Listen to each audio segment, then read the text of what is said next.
चरणा च विराजमान।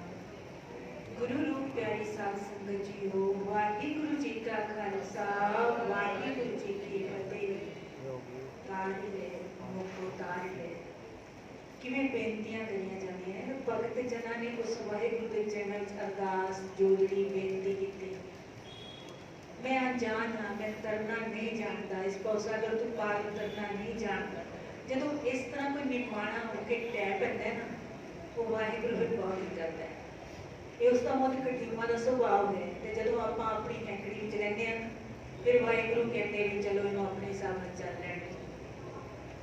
इसलिए साध संगत जीओ, इस दर ते आके हलीमी आवे साडे अंदर, सानू अरदास करन दी जांच आवे कि उस वाहिगुरु दे तो मंगना भी है, ते मंगना की है, ते किवें मंगना है। मंगना की है ते किवें मंगना है, इसकी सानू सोची गुरु कृपा सदके हुंदी है। वो अकाल पुरख जिससे टुटदा है उन्हें पूर्ण गुरु मिलांदा है। पूर्ण गुरु की कृपा दृष्टि उस रब नाल ही मिला देती है। वो बेअंत है, अनंत है, उसका अंत कोई नहीं पा सकता। ना ही अंत पाना किसी के जीवन का उद्देश्य मकसद है। केवल ते केवल उस वाहिगुरु नूं जप जप के हौमे गवा के उस विच एकमिक होना, एक रूप होना, ये जो है मनुखा जीवन का परम लक्ष्य है। ते उसकी प्राप्ति गुरु कृपा सदके ही मुमकिन है। अरदास दर्शन रूप अभ्यास डॉक्टर जसवंत सिंह नेगी की पुस्तक के हवाले तो आप पढ़ रहे हैं, सुन रहे हैं, विचारिए, गुणीए ते इसके मुताबिक साडा जीवन सानू अरदास करने की बस जाच आ जाए। उस दर ते कोई ना इस दर ते कमी है, ना उसके घर विच कमी है। घर तो तेरे सब कुछ है, उसके घर में सब कुछ है, इस दर ते भी सब कुछ है। फिर भी साध संगत जी आपां भटक जाते हैं मार्ग तो कि फिर कोई किसी तरीके दसदा है, फिर उस पासे मुँह चुक के चल पैंदे हैं। फिर साडी जिहड़ी जीवन यात्रा है ना, या उस सफलता प्राप्त करना, मकसद को प्राप्त करना जो एक साडा उद्देश्य सी, उस तो आपां भटक जाते हैं। एक केंद्र बिंदु तो आप शुरू होने हैं, कुछ समय गुरु ग्रंथ साहिब से लड़ लग के कदे इस दर ते आके मंगते हैं, फिर नहीं मिलता तो फिर कोई होर सानू परमाउंदा है, आप उस पासे तुर पैंदे हैं मुँह चुक के, है ना। फिर साध संगत जी फिर उहिओ है, कुछ दूर यात्रा हुई, अजे मंजिल ते आपां करीब पहुंचना सी, फिर भटक गए, फिर दूजे रस्ते चल पे, फिर तीजे रस्ते चल पे, फिर वापस उसे जगह ते आ गए। ते कई बार तो जिथों चले सी उस तो ही पीछे चले जाते हैं, फिर मंजिल किवें मिलेगी। ये रास्ता ने सही नहीं चुनिया तो फिर मंजिल मिलने की सारी गुंजाइश जो है खत्म हो जाती है। इसलिए समझाना किया है अरदास के अंदर भी, जिन्ना आपां उन्हां मरजीवड़ियां का नाम लिया है, उस तो पहले पैराग्राफ विच उसनूं आपां रिपीट कर लेने हैं, फिर दसना है कि आपां कित्थे खड़े हाँ। एक सवाल किया है कि हरेक बंदे ने अपने अपने आप तो सवाल करना है। दूसरों से सवाल करना तो बहुत आसान है, दूसरों से दियां गलतियां कढ़नियां भी बहुत आसान है। कदे अपने गिरेबान में आप चाते नहीं मारते, इसलिए साडे सुधार की गुंजाइश जी है वो करती जा रही है। समझाना कितने कि पंजा प्यारियां नूं याद करते हाँ तो आत्म समर्पण का भाव जागता है। चौहां साहिबजादियां नूं याद करते हाँ तो अलौकिक दृढ़ता की प्रेरणा मिलती है। 40 मुक्तियां नूं चेते करते हाँ तो जी करता है असीं भी टुट्टी गंढवा सकीए। बंद जुदा करवाउण वालियां, खोपड़ियां लवाउण वालियां, आए नाल तन चिराउण वालियां नूं याद करते हाँ तो मन द्रव उठता है। क्यों जब असी इन्हां सबना दी पवित्र कमाई का ध्यान करके वाहिगुरु बोलते हैं तो ये बोल द्रवे हुए मन की पुकार बन के निकलते हैं। मन द्रवित होता है, कितनी करुणा में गाथा है साडे इतिहास में।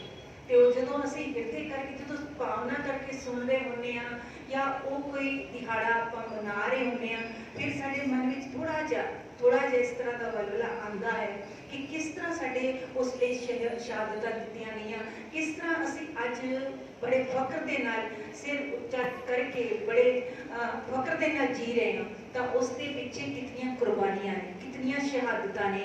फिर साध संगत जीओ फिर सवाल किया है कि अगले पैराग्राफ में कि असी भी ऐसियां महान प्राप्तियां वाली कौम के सदस्य हाँ। इतनी महान प्राप्तियां वाली कौम के आपां जो मैंबर हाँ, सदस्य हाँ। तो फिर उस तो बाद दस्सिया है कि इस कौम के गौरव के साझीदार अखाउण का मान सानू भी प्राप्त है। इस विचार तो शुकराने के भाव पैदा होते हैं। वाहिगुरु बोल के असी महिमा भरे शुकराने का आवाजा दिंदे हाँ। ये इन्हां बोलां राहीं इक्के वेले असी कई भावनावां का प्रगटावा करते हैं। विस्मारता, महिमा का, शुकराने भगती का भी, शुकराने का भी, ते उस मन जिहड़ा द्रवित हुंदा है कि इतनी महान शहादतां ते ये सारियां चीज़ां सानू शुकराने नाल भी भरदियां ने, ते साडे मन नूं द्रवित भी करदियां ने, सानू प्रेरणा भी दिंदियां ने, ते अपने देश धर्म कौम लई कुछ करन दा जज्बा भी भरदियां ने।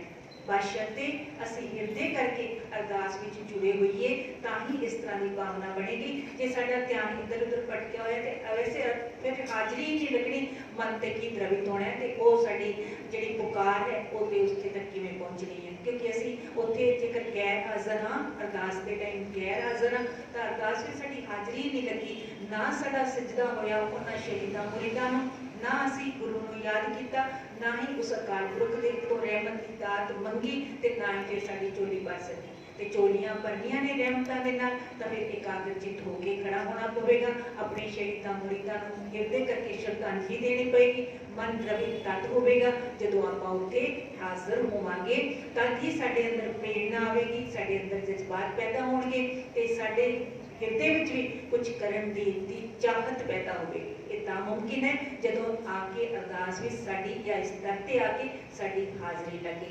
कई बार हुंदा सासंग जी गैर हाज़र बंदा हाज़री भर रहा हुंदा, भरवा रहा हुंदा, ते कई बार गैर हाज़र होके भी गैर हाज़र रह जाता। इसलिए सासंग जी बड़े सतर्क होने की जरूरत है। अरदास वेले विशेष तौर पर हुक्मनामे वेले भी, वैसे कदे भी गल्लां नहीं करनियां चाहिए गुरुद्वारे के अंदर बैठ के, पर सासंग जी इस दो टाइम ते बहुत सतर्क रहने की जरूरत है, क्योंकि जो सच्चे अर्थां विच विद्वान ने ना, जिन्हां ने हिरदे करके इस नाम नूं जपिया भी है, ते अरदास की महानता नूं जाणदे भी ने, ते इस तरह जुड़िया हुई रूहां ने, ते उन्हां दे उपदेश कोरे उपदेश नहीं, वो साधक बन के दसदे ने, ते फिर वो कहंदे ने भी जदों किधरे जुड़ी हुई रूह खड़ी होवे अरदास विच जुड़ के, उस वाहिगुरू नाल उहदी तार जुड़ी होवे, तुसीं विच उस विच खलल पा के गल्लां करके उसकी बिरती जे तोड़ दित्ती ना, यकीन जानो, कहंदे ने यकीन जानो, कहंदे ने उस वाहिगुरू दे दर ते कह के मैं गुरु नानक दे दर ते कहंदे वो कहंदे ने कि भाई जेकर तुसीं उन्हां दी बिरती उखाड़ दित्ती, वो तार तोड़ दित्ती, तां उस वेले उस जुड़ी हुई रूह दे अंदरों जिहड़ी भी आवाज़ निकल आई, जो कुछ भी निकल आया, वो पूरा उन्होंने रब भी नहीं टाल सकता, है ना। इसलिए बहुत सतर्क रहने की जरूरत है सानू अरदास वेले, हुक्मनामे वेले। फिर समझाना कीता है कि ये सारा क्यों इन्हां बोलां राहीं इक्के वेले असीं कई भावनावां दा प्रगटावा करते हाँ, कि समारता महिमा दा, शुकराने दा, भगती दा, द्रवे हुए मन दा, वाहिगुरू बोल के असीं सौगंध भी खाते हैं, एक तरह की कसम भी लेते हैं ना, सौ चुकना जिन्होंने कहते हैं, उस सौगंध की है कि वचनबद्धता की, यानी जो सानू साडे गुरु ग्रंथ साहिब जी कहते हैं, यानी इस पावन बाणी जो साडा दिशा निर्देश करती है, असी उस मुताबिक जीवन बनावांगे, या साडे अरदास दे जिहड़े बोल ने बेशकीमती ते उन्हां दे अनुसार ही साडा जीवन बनेगा। असी तद भी जदों असी इस विच आके हाजिर हो जावांगे ते श्रद्धा भावना नाल जुड़ के खड़े होवांगे, तां एक वचनबद्धता भी है, एक सौगंध भी है अपने बिरत की पालना की, जिसकी पैज लई असी अरदास विच अर्ज उचारते हाँ, बिरत की पैज रहे ये बिरत की है, संतां मानो दूता डानो एक कुटवारी मेरी, संतां दी रखिया ते दुष्टां नूं बिल्कुल खत्म करन दा ये उस मालक का एक बिरद है उसका, ते अपने भगत जदों उसदे इस तरह की अरदास करते हैं, तो फिर सासंग जी वो कोई सबब वसीला ऐसा बनाता है, ते उसदे नाल संतां दी रखिया, भगतां दी रखिया, हर जुग जो भगत उपाया पैज रखता आया रामराज जी गुरबाणी च आपां पढ़ते हैं, तो वो भगतां दी पैज रखण दे लई, दुष्टां दा दमन करने दे लई ये वचनबद्धता जे साडी होवेगी तां ही वो वाहिगुरू पैज रखेगा, नहीं ते फिर पैज नहीं रखेगा।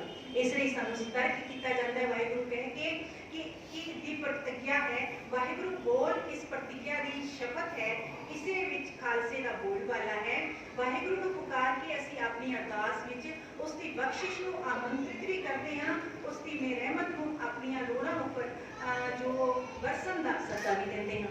हुण सासंग जी आपां रब अगे अर्ज़ियां करने, झोलियां तां साडीआं उसे अगे अड्डियां जांदियां ने ना, उसने ही भरनियां ने, उसने ही कृपा करनी है, मंगना आपां रब कोल है, ये नहीं कि मंगो ना, है ना, पर उस विच सानू एक ते समझ आ जाती है उस वाहिगुरू कोलों होर भी कुछ मंगना है दुनियावी पदार्थ, क्योंकि दुनियावी पदार्थां ने नाल नहीं जाना, इसलिए एक तो मंगण की जांच आती है।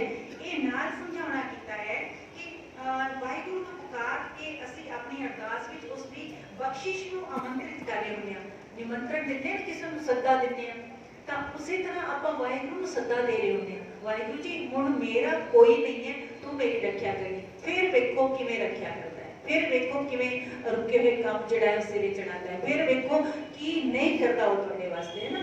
उसते बन के ते वेखो, उसते बनन दी लोड़ है, वो ते हर वेले अठे पैर तैयार बैठा है सारियां दी इमदाद करन वास्ते। असी भटक जाने हैं, फिर असी दुनियावी आसरे पालन लग पैंदे हैं, फिर किसी होर दे हाथ अड्डण लग पैंदे हैं, या फिर किसी होर दी अप्रोचा करवाण लग पैंदे हैं, फिर रब जी कहते ठीक है इसनूं करवा लैणगे। इसलिए सानू समझाना कीता है बार बार कि जो आप इस तरह हिरदे नाल जुड़ के वाहिगुरू दे अगे ही अरदास कर रहे होवांगे, तां कि है ना एक ऊपर जिस जन की आसा तिसकी कटिए जम की पासा। दुख दरिद्रां दी ते गल ही छड्ड दो, संतापां दी गल, क्योंकि देखो शरीरिक तौर ते दुख सुख आणगे, ये ते भुल जाओ कि नहीं आणगे, एक ही भगती करने वालियां नूं नहीं आणगे। किड्डे किड्डे भगतां ने किन्ने किन्ने चेले ने अपने तन ते, पर उन्हां ने मन नूं बेच दिता हुंदा है गुरु चरणा विच, रब जी के चरणा विच। मन बेचे सतगुर के पास ते सेवक के कारज रस। फिर उन्होंने फिर ये शरीरिक दुख सुख ना उन्होंने कोई उन्होंने भ्रमित नहीं कर सकते। साडे वर्गे तो थोड़ा जिहा कुछ होया नहीं भी दूजे पासे चल पे, इंज नहीं करना। इसलिए सानू वो विश्वास दृढ़ करवाता है, उसके अगे जोदड़ियां करनियां ने, उससे कोल मंगना है, उसे ने झोलियां पड़नियां ने, ते नाल ही उसनों निमंत्रण ते है ही नाल नाल फिर जिन्होंने निमंत्रण देण जांदे ना, फिर उसनों बड़े प्यार नाल बुलाना भी होता है ना। किसी इनविटेशन देन जाओ, है ना, एवं मतलब एक फॉर्मेलिटी पूरी करके आ जाओ, वो आना चाहेगा उस फंक्शन को अटेंड करना चाहेगा, हर किसी नहीं चाहेगा। कितने प्यार नाल तुसी सद्दा देंदे हो, उसे प्यार नाल उसने आना है।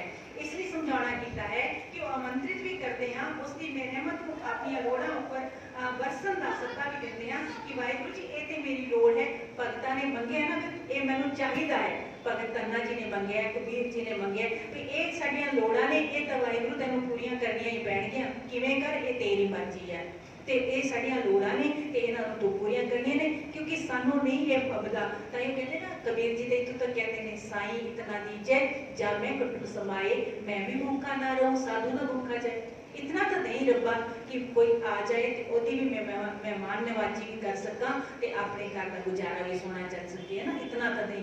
ते भगत तन्ना जी ने ते अपने हिसाब दे नाल होर चीज़ां मंगियां ने, ते जो लोड़ सी उन्होंने मंगियां ने, ते दाते ने दित्तियां भी ने। ते फिर समझाउणा कीता है कि अपनी लोड़ां उपर बरसन का सद्दा भी दिंदे हां, उसकी नज़र नूं साडे सिदक उपर छाए रहण दी पुकार भी करदे हां।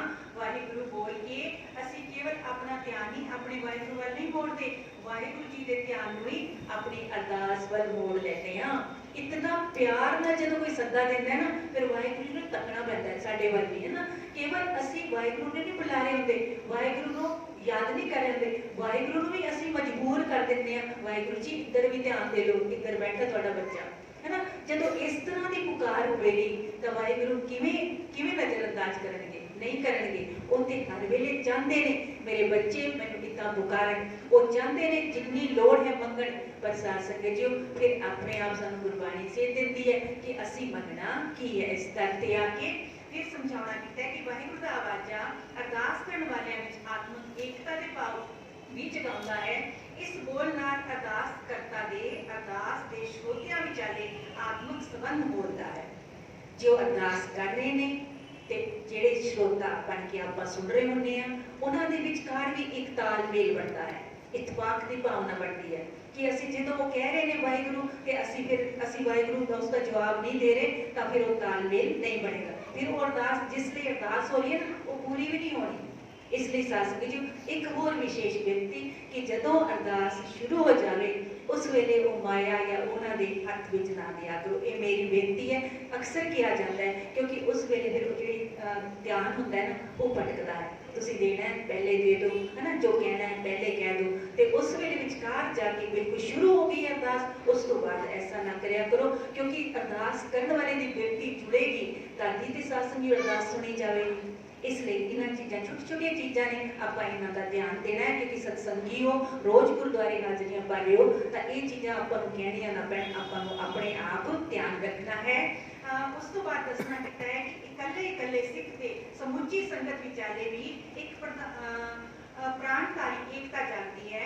जो प्राणी उच्ची आवाज नाल इन्हां बोलां दी हुंकार करता है, अपनी आत्मा नूं सारी संगत की एकाग्र हुई आत्मा विच विलीन करता है, ये वो एक अलौकिक आत्मक एकता का हुलारा मारता है।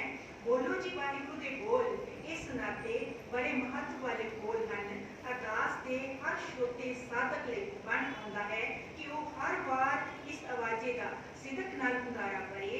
अरदासीए वल्लों वाहिगुरु बोलण दा आमंत्रण सुन के भी जो चुप कर रहिंदे हन अपना धर्म नहीं निभा रहे हुंदे हन।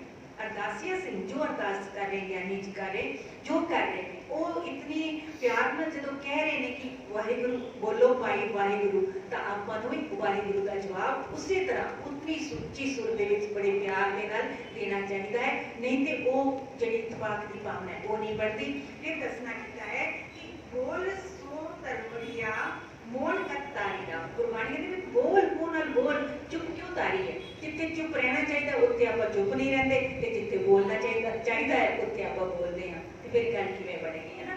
अरदास हो रही है ते आपां गल्लां कर रहे हैं, हुक्मनामा हो रहा आपां गल्लां कर रहे हैं, उत्थे चुप रहना चाहिए। जदों वो कह रहे हैं चेंज करके बोलो भाई वाहिगुरू, तां उस वेले आपां चुप नहीं रहना, उस वेले आपां भी बड़े हुंकारा बड़े प्यार दे हुंकारा भरना है ते वाहिगुरू दे उच्चे बोल बोल के इस दे नाल आत्मक बुलंदी बनती है, आत्मक जागृति आती है, उस रब नाल भी तालमेल बनता है, संगती तौर पर तालमेल बनता है। वाहिगुरू मेहर करे बख्शिश करे, सानू समझ आ जाए कोई कहीं प्यार दी एक दे विश्वास दी, साडियां भी इन्हां चोलियां विच पै जावे, जिस सदके ये लोग सुखीए पर लोग सुवेले, नानक हर प्रभु आपे मेरे लिए अवस्था बन सके।